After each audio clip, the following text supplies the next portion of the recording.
J'ai toujours supposé que les archives des bibliothèques remontaient jusqu'aux plus lointaines époques. Manuscrits médiévaux, textes de la Renaissance, chroniques anciennes préservées au fil des siècles par une gestion attentive. C'est ce qu'on nous dit. C'est ce que je croyais. Mais cette hypothèse s'est effondrée dès la première heure de recherche. Car lorsqu'on demande des documents antérieurs à 1800, lorsqu'on demande à consulter les textes originaux, les manuscrits non restaurés, les sources primaires qui devraient fonder notre compréhension de l'histoire, on se heurte à un constat. Non pas une rareté, non pas une difficulté, mais une absence. Absence systématique et inexplicable. Les bibliothécaires avancent des explications. Incendie, dégâts des eaux, détérioration naturelle. Prise individuellement, chaque explication semble raisonnable, voire plausible. Mais lorsqu'on analyse le schéma, lorsqu'on retrace ces pertes à travers les continents, tandis que certaines familles de vieilles dynasties fortunées,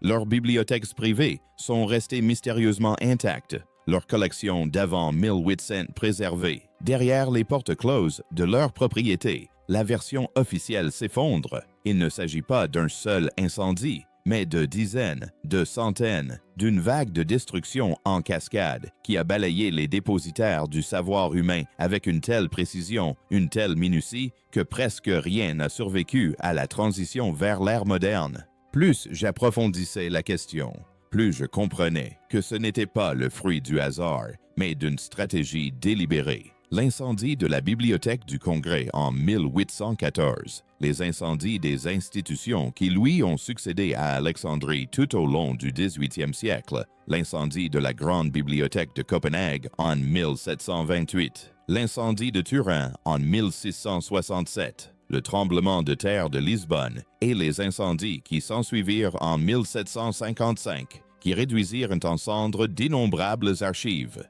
Les incendies des bibliothèques de Moscou pendant l'invasion napoléonienne, la destruction systématique des collections monastiques lors des mouvements de dissolution des monastères à travers l'Europe. L'un après l'autre, décennie après décennie, chaque événement effaçant des siècles de savoir accumulé. Mais voici ce qui rend ce schéma impossible à ignorer. Le moment précis. Ces incendies ne se sont pas produits de manière aléatoire au cours de l'histoire. Ils se sont regroupés, concentrés sur une période spécifique, approximativement de 1650 à 1850, une période qui encadre précisément la transition vers ce que nous appelons la modernité, les Lumières, l'ère de l'écriture. Avant cette période, des documents existent, mais seulement sous forme de copies, de reproductions, de versions publiées a posteriori, après les incendies, après les pertes. Nous possédons ce qui a survécu au filtrage, et non le texte original. Demandez-vous, qu'est-ce qui a disparu? J'ai entrepris de documenter systématiquement ces pertes, non pas comme des incidents isolés, mais selon une chronologie coordonnée. En 1666, le grand incendie de Londres détruit la cathédrale Saint-Paul et sa bibliothèque, l'un des plus importants dépôts de textes pré-réforme d'Angleterre. 1671, un violent incendie ravage le monastère de l'Escorial en Espagne, détruisant des manuscrits irremplaçables de la période islamique et des textes chrétiens plus anciens. 1728, la bibliothèque de l'Université de Copenhague est ravagée par les flammes. Des milliers de manuscrits médiévaux disparaissent, dont les seuls exemplaires existant de nombreux textes historiques, nordiques et danois. 1731, l'incendie d'Ashburnham House à Londres détruit une partie importante de la Cotton Library, abritant des manuscrits datant de l'Angleterre anglo-saxonne, dont beaucoup étaient les seuls exemplaires subsistants. 1755, le tremblement de terre de Lisbonne et les incendies qui s'ensuivent anéantissent la Bibliothèque royale, les archives jésuites et d'innombrables collections privées, témoignant de siècles d'exploration et d'érudition portugaise. 1794, la France révolutionnaire vide et détruit systématiquement les bibliothèques aristocratiques et ecclésiastiques du pays. 1812, Moscou est ravagée par les flammes lors de la retraite de Napoléon. Les archives du Kremlin, les collections des bibliothèques et les documents historiques disparaissent. En 1814, à Washington, D.C., la Bibliothèque du Congrès perd l'intégralité de sa collection de 3 volumes, textes fondateurs de la gouvernance américaine et références historiques. La liste est longue. Italie, Allemagne, Pays-Bas, Angleterre à nouveau, Russie à nouveau, Espagne à nouveau. Les incendies se succèdent. Allez sur Wikipédia, je sais, mais faites-moi plaisir, et cherchez la liste des incendies de bibliothèques. Parcourez cette liste. Observez les dates, les regroupements et surtout le nombre d'événements survenus précisément durant cette période de 200 ans. Revenez ensuite ici et dites-moi en commentaire si vous pensez qu'il s'agit d'une coïncidence. Car une fois la chronologie établie, une fois que vous les aurez comptés vous-même, l'explication officielle semblera bien insuffisante. Car il ne s'agissait pas de simples accidents du destin. Ces incendies se sont produits durant des périodes de troubles politiques, certes, mais ces troubles n'expliquent pas leur précision. Les guerres détruisent les villes de façon chaotique. Les tremblements de terre ne ciblent pas spécifiquement les bibliothèques. Les incendies aléatoires ne détruisent pas systématiquement les archives tout en laissant intactes les structures adjacentes. Or, c'est précisément ce que montrent les observations. La bibliothèque d'Alexandrie, l'original, aurait brûlé à plusieurs reprises au cours des siècles. Mais les institutions qui leur succédèrent, les bibliothèques se réclamant de la tradition alexandrine, furent-elles aussi ravagées par les flammes. Les bibliothèques de Constantinople brûlèrent lors de la 4e croisade, puis de nouveau durant la conquête ottomane. La maison de la sagesse de Bagdad fut détruite en 1258. La bibliothèque de l'université de Nalanda, en Inde, fut incendiée par des envahisseurs en 1193. Continents différents, cultures différentes, siècles différents, même résultat. L'effacement systématique de l'histoire textuelle prémoderne. Et voici le plus étrange, le silence, l'acceptation collective, la manière dont les historiens évoquent ces pertes par des notes de bas de page et des mentions en passant, comme si la destruction du savoir accumulé par l'humanité n'était qu'un fait malheureux, mais banal, de l'histoire. Aucune indignation, aucune enquête sur les schémas, aucune question sur ce qui était délibérément ciblé et ce qui relevait des dommages collatéraux, juste une acceptation. J'ai commencé à examiner ce qui restait, le texte censé avoir survécu, des manuscrits médiévaux dans des collections muséales, certes, mais authentifiés comment? Datés selon des méthodes mises au point à quelle époque? Leur provenance établie par quelle chaîne de transmission? Plus j'approfondissais mes recherches, plus les réponses devenaient troublantes. La plupart des manuscrits que nous attribuons à la période médiévale ont été découverts ou authentifiés au 18e et 19e siècle, après les incendies, les bouleversements et la transition vers la modernité. La datation au carbone 14 n'était pas disponible avant le milieu du 20e siècle, et même alors, elle date le support physique, le parchemin, les composants de l'encre, et non le texte lui-même. L'analyse paléographique repose sur la comparaison des styles d'écriture avec des modèles connus, mais si ces modèles ont également été créés après les incendies, on date alors les documents par rapport à d'autres documents d'origine incertaine. C'est un cercle vicieux, un système d'hypothèses imbriquées les unes dans les autres. Lorsqu'on interroge les bibliothécaires, lorsqu'on presse les archivistes de fournir les chaînes de documentation originales, les registres de conservation ininterrompus qui devraient exister pour les manuscrits inestimables, on se heurte à des lacunes, des transferts en temps de guerre, des évacuations lors d'incendies, des périodes de regroupement ou de réorganisation des archives. La chaîne se rompt systématiquement, toujours, aux alentours de 1750-1850. Une fois qu'on l'a constaté, on ne peut plus l'ignorer. Je tiens à préciser ce que je n'affirme pas. Je ne dis pas que tous les textes médiévaux sont des fabrications.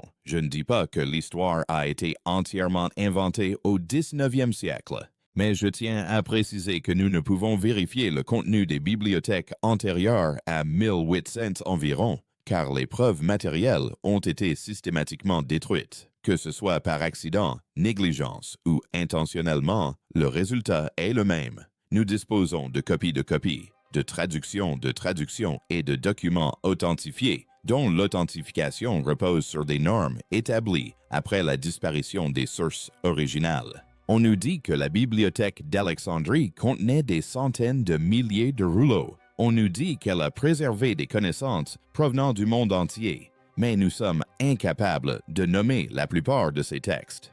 Nous ne pouvons décrire leur contenu. Nous ne pouvons que nous référer à des résumés ultérieurs, à des affirmations postérieures quant à ce qui existait. Ce même constat s'applique aux bibliothèques monastiques d'Europe, aux grandes bibliothèques islamiques de Bagdad et de Cordoue, et aux bibliothèques des temples d'Asie. Nous possédons des descriptions de ce qui aurait été perdu, mais les textes eux-mêmes ont disparu, brûlés, détruits, effacés. À leur place, une histoire standardisée, un récit qui, comme par hasard, débute véritablement vers 1800 avec des documents vérifiés, des sources authentifiées et une traçabilité sans faille. Ce schéma se répète avec une précision troublante. Si vous êtes arrivé jusqu'ici et que vous voyez ce que je vois, pensez à vous abonner ou à devenir membre de la chaîne YouTube. Votre soutien est essentiel pour ce type de recherche. Il y a une autre dimension à cela, une autre question qui se pose lorsqu'on étudie non seulement ce qui a été détruit, mais aussi ce qui l'a remplacé. Après les incendies, après les bouleversements, après le regroupement des archives dans des bibliothèques nationales et des institutions étatiques, quelque chose a changé. La nature même du savoir a évolué. Le nombre de textes jugés dignes d'être conservés s'est restreint. Les normes éditoriales, les systèmes de catalogage, le cadre même de la compréhension de l'histoire, tout s'est standardisé. Qui a décidé des réimpressions après les incendies? Qui a choisi les manuscrits survivants à authentifier et ceux à rejeter comme faux? Qui a établi les chronologies que nous utilisons encore aujourd'hui? Non pas des chercheurs indépendants travaillant isolément, ni des traditions concurrentes préservant différentes versions du passé, mais des institutions centralisées, bibliothèques d'État, archives nationales, universités fonctionnant sous charte royale ou gouvernementale. Cela soulève une question simple, mais cruciale. Qu'est-ce qui ne correspondait pas au récit dominant? Quel texte décrivait des technologies qui contredisaient l'histoire du progrès linéaire? Quelles histoires suggéraient des structures politiques différentes, des formes de savoir différentes, des conceptions différentes, des capacités humaines? Qu'est-ce qui était jugé trop dangereux, trop déstabilisant, trop incompatible avec le monde en construction au 19e siècle? Nous ne le saurons jamais. Puisqu'elle a brûlé, je veux vous montrer quelque chose de précis, une récurrence au sein d'une autre. Dans les bibliothèques détruites, certaines catégories de textes apparaissent avec une fréquence suspecte dans les listes de pertes. Traités alchimiques, manuscrits hermétiques, manuels techniques, décrivant des méthodes de construction, cartes astronomiques antérieures à l'invention supposée des instruments de précision, cartes géographiques représentant les côtes et les masses terrestres avec une précision quasi impossible. Il ne s'agit pas de sujets marginaux. On les retrouve dans de nombreux catalogues, mentionnés au passage comme faisant partie de collections perdues dans des incendies ou par négligence. Mais lorsqu'on les regroupe, lorsqu'on constate la disparition systématique de ces types spécifiques de savoir, on commence à percevoir un processus de conservation à l'œuvre. Les textes qui ont survécu comprennent la doctrine religieuse dans ses versions approuvées, la littérature classique dans des traductions éditées, les chroniques historiques écrites par les vainqueurs et conservées par les États, les codes juridiques, les archives administratives, les rouages du pouvoir et les récits qui le légitiment. Les textes qui ont brûlé comprennent des cosmologies alternatives, des connaissances techniques suggérant des capacités avancées, des récits historiques contredisant les mythologies nationales émergentes, des ouvrages décrivant le monde différemment du modèle standardisé. C'est là que le terme « interdit » devient incontournable. Non pas parce que quelqu'un l'a apposé sur la couverture, mais parce que le processus de destruction suggère une sélection, un choix, une intentionnalité. Certains savoirs ont pu perdurer, d'autres ont dû disparaître. Je reviens sans cesse à une série de photographies en particulier, des portraits royaux des années 1850 à 1880, Des monarques européens posant dans leurs bibliothèques privées, entourés d'étagères de volumes reliés cuir qui s'étendent jusqu'à l'ombre. Mais voilà ce qui me ronge. Ces bibliothèques existent toujours. Les familles occupent toujours les demeures. Les livres tapissent toujours les murs derrière des cordons de velours et des vitres de sécurité. Et nous n'avons pas le droit de les lire. Ni le public, ni les chercheurs, ni les historiens ne peuvent accéder aux sources citées dans les ouvrages universitaires pour les vérifier.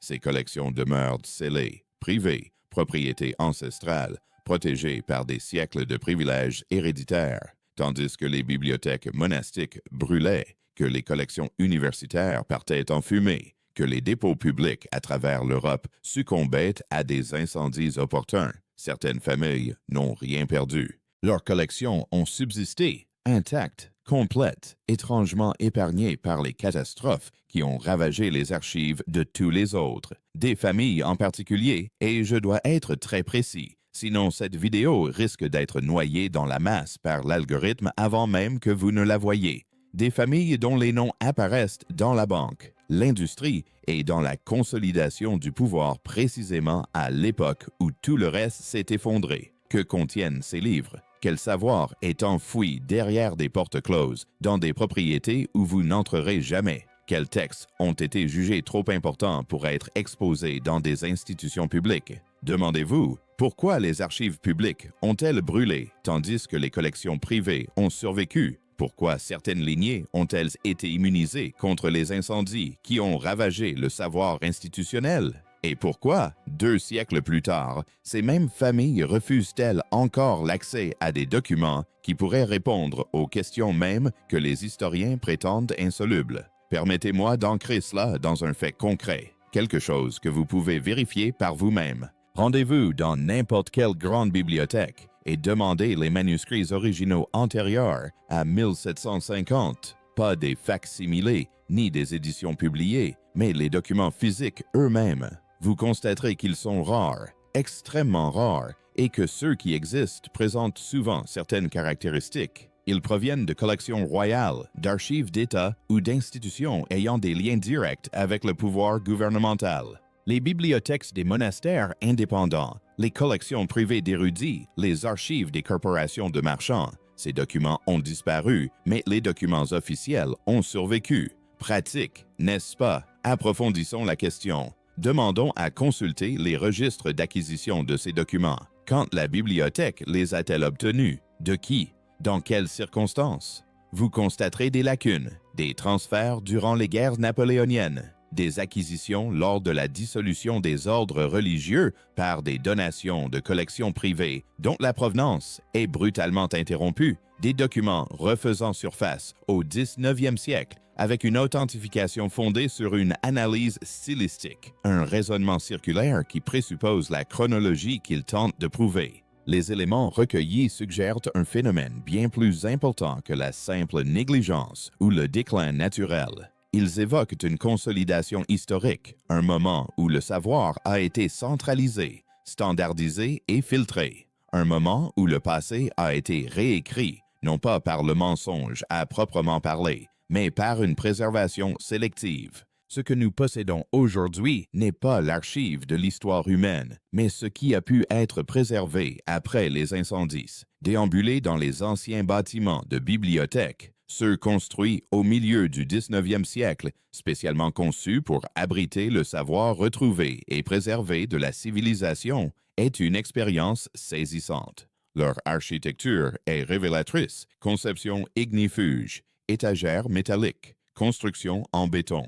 Comme si les bâtisseurs savaient, consciemment ou inconsciemment, que la préservation exigeait de se prémunir contre le schéma même qui venait d'engloutir tout ce qui avait précédé. Protégeait-il le savoir ou le récit qu'il venait d'édifier? Je pense aux livres qui ont brûlé, non comme à des abstractions, mais comme à des textes précis, écrits par des personnes précises qui croyaient préserver quelque chose d'important, qui croyaient que les générations futures liraient leurs écrits, comprendraient leurs découvertes, bâtiraient sur leurs fondements. Mais nous ne le pouvons pas. Parce que la chaîne s'est rompue, les incendies ont éclaté, et ce qui en a émergé, c'est un récit contrôlé, un passé maîtrisable, une histoire conforme aux besoins des jeunes États-nations et de la modernité industrielle. L'explication officielle, selon laquelle les incendies étaient inévitables, que les accidents s'étaient accumulés, que c'était simplement le prix à payer pour préserver des matériaux fragiles à travers des siècles tumultueux, s'effondre sous le poids de la précision de ce schéma.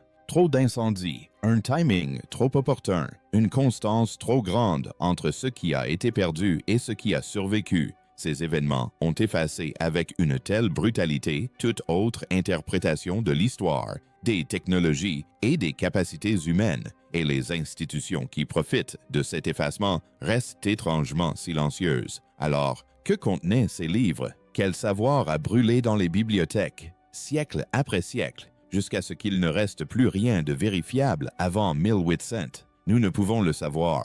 C'est là le nœud du problème. C'est le mécanisme de contrôle. On ne peut pas remettre en question ce à quoi on n'a pas accès. On ne peut contester des récits fondés sur des sources disparues. On ne peut vérifier des affirmations sur le passé quand les preuves ont disparu. Il ne nous reste que la foi. La conviction que les rédacteurs des résumés ont fidèlement retranscrit ce qu'ils ont détruit. La conviction que les survivants des incendies ont préservé les documents les plus importants. La conviction que les institutions qui contrôlent aujourd'hui l'accès à l'histoire n'ont aucune raison de privilégier certains récits au détriment d'autres.